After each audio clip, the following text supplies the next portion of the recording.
Hello and welcome to this video. Today I'm going to make two display stands for my figure collections. The first one is gonna be themed around my ancient Egyptian god collection, and the other one is themed around my little Nessies.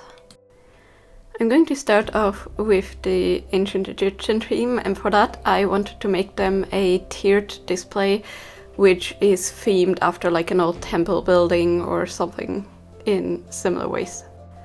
So I'm measuring and cutting just some standard XPS foam into shape, and I'm going to glue it together after just with some super glue.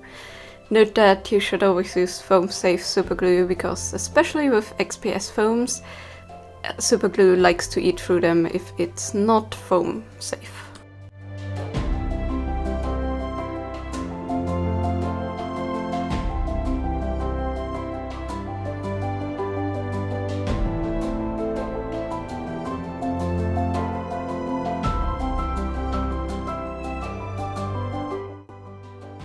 Once everything is put together and the glue is fully dry, I'm just adding some details with my ballpoint pen, and since I'm going for ancient Egyptian, I'm adding these like huge stone slab-esque patterns.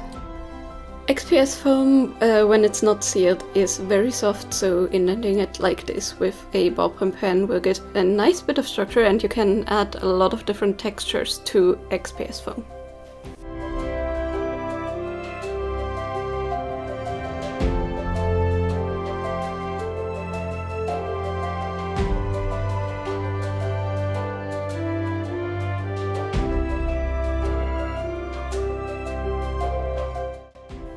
Once I'm happy with all the stones that I added, I'm going to texture them stone-esque.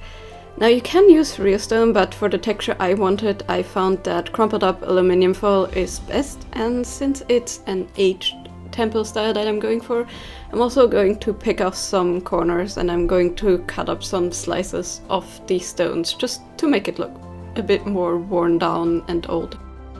I wanted to make a little decorated back wall, so I'm just drawing some ancient Egyptian symbols like this ankh and some like more imaginary than not ordered hieroglyphs on the walls.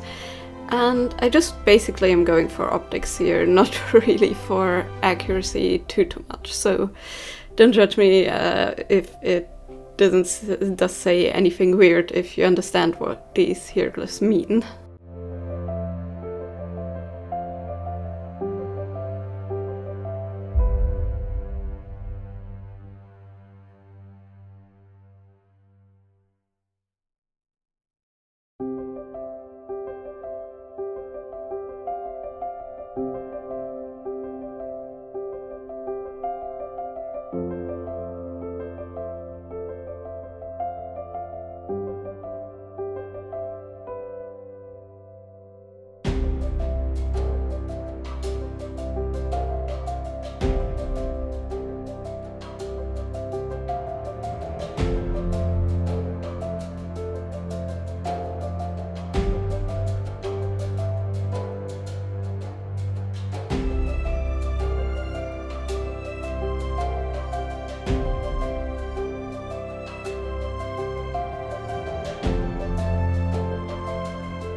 After adding all of the details to the back wall, it was time to destroy it again. As I said, I'm going for old run-on ancient, so this back wall will not stay full. And yes, I did definitely do a bit more work in some areas than I needed to, since I'm cutting them away. But I like consistency in my model, so even if I break things away, the remaining things should look like they belong together. So that is why I basically fully engraved the other wall decoration, even though I knew I would cut it away. And then it was just time to add the stone texture back in, and then I wanted to glue it to a sturdier base, so I chose this piece of heavy-duty cardstock. And again, I'm just using super glue to glue it down. And now that I'm happy with the textures, I really want to seal this foam because, as I said, XPS foam is very soft and easy to texture. So I'm using a mixture of black paint and some Mod Podge, and I'm just spreading it all over the surface, making sure to get every crack. And that is to seal. And then the next layer I'm adding some color back in, and the color I'm going for is sandy, since in Egypt they usually have this sandy stone color. So I'm just covering it with a base coat, and once that's dry I'm using some white to dry brush it over to make it look a bit more worn down and chipped on the surfaces. Giving things a dry brush that have texture is a nice way to really emphasize on it. Basically all you do is you use the paint you want to dry brush with. In my case I always used a lighter paint like the white here, and you just very barely load your brush with it, wipe most of it off on the side, and then you go lightly over the surfaces just to highlight all the raised parts. To give it even more dimension back again, and to really highlight all of the stones that I carved in and all that, I'm also making a acrylic wash with just some brown paint that I thinned out with some water, spread around, and then I dab it off carefully with a towel.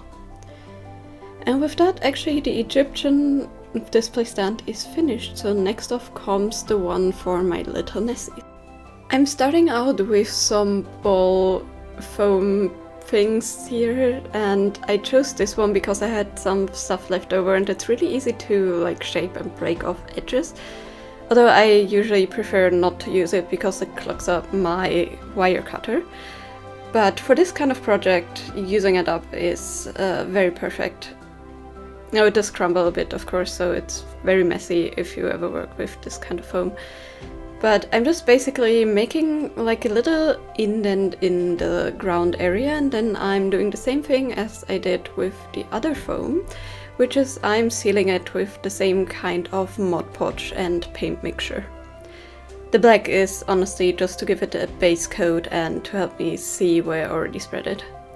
Next up, I'm going to add some dirt ground, so I'm adding some black and brown paint to water and some sand, and I'm also adding some PVA glue, and this mixture, once I add enough sand, will be kind of spreadable with my fingers, and that will give me the dirt looking ground texture once it dries. The inspiration for this piece comes from the story that's on the box of the little Nessies. It says that after a rainy day, when a rainbow basically shines or reflects on the surface of a puddle, little Nessies appear in them and basically they play around in the puddle. So I wanted to create my little figures a puddle that they could play in. And for that I basically just made this ground indent, and I'm going to mimic some wet dirt. And I'm going to add some resin for the water in the puddle, where some of the figures can swim on. I actually, before that, mapped out where I want the figures to be, since some seem to be swimming and some seem to be sitting, so I just made sure that there's enough space on this display for all of the figures to fit on. Spreading the mixture on top of all the parts that have foam and really covering it up is also filling in all of the gaps, and you can really shape the surface as you want. The only thing you lose a bit is the sand texture. You have a slight bit, but because of all of the glue and water, the sand will not sit as freely on top as it would if you go and just sprinkle on some sand. But since I'm going for some wet dirt here anyways, this is actually perfect. And as you can see, it cracked a little bit while drying, which is also really great because the ground really makes it look like it's actually from outside. I mix up some slow cure resin just to make sure that I can get out all of the air bubbles, since the structure I'm pouring on is pretty porous. And I'm just spreading it around, making sure the edges are like flattened out a little as if it was sunken in. And I'm also going over the bottom of this puddle just to get rid of all of the larger air bubbles that might get stuck in the texture underneath. And after curing, it looks really much like a filled puddle. Now, next up, I of course need some texture or wave patterns around all of my figures just to make it look like they're actually swimming in it, because right now it looks a little bit flat. So I'm adding this texture paste. This is an acrylic-based water wave texture medium that you spread on top, and then you basically spread it around in the shapes you want, and it dries clear and leaves only the textures behind. So I'm spreading this, and to make the ground look even more like rain has been pouring on there, I'm also adding some gloss varnish onto the dirt, and that is just going to make it look a little more realistic, since the dirt kind of looks a little bit dried up right now.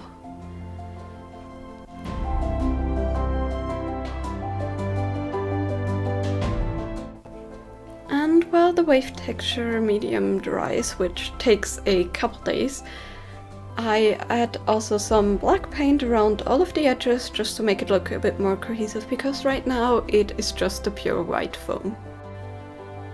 And with that, this display is also finished, so let's have a look at both displays with the figures on. I honestly really love how the staircase display for my little Egyptian gods turned out. I think it looks super nice, and it definitely fits the theme, and I think they're nicely displayed on here, and the tier definitely helps you see all of the figures. And the same goes for my little Nessie figures. The puddle they swim in looks super adorable, and it really helps sell like the story behind them and where they come from. I honestly love both of these displays, and I think they will fit really great on my shelf where I'm planning on displaying them. This is actually a great method of displaying figure collections if you want to tell a story with them and not just put them in a box to hang up and display. I did the same thing kind of with the Lost Kitten figures the weeks before. And I just loved how easy it is to make actual environments for your figures that tell a story and actually makes it look like they belong together on this environment. And I really hope that some of you guys might be inspired to also make some beautiful displays for your figures. Anyways, let me know in the comment down below, what did you think of both of these displays? And if you have a figure collection, tell me maybe if you want to which figures you have and which kind of display you would make for them if you would make one. Anyways, have a great day. See you next time. Bye bye.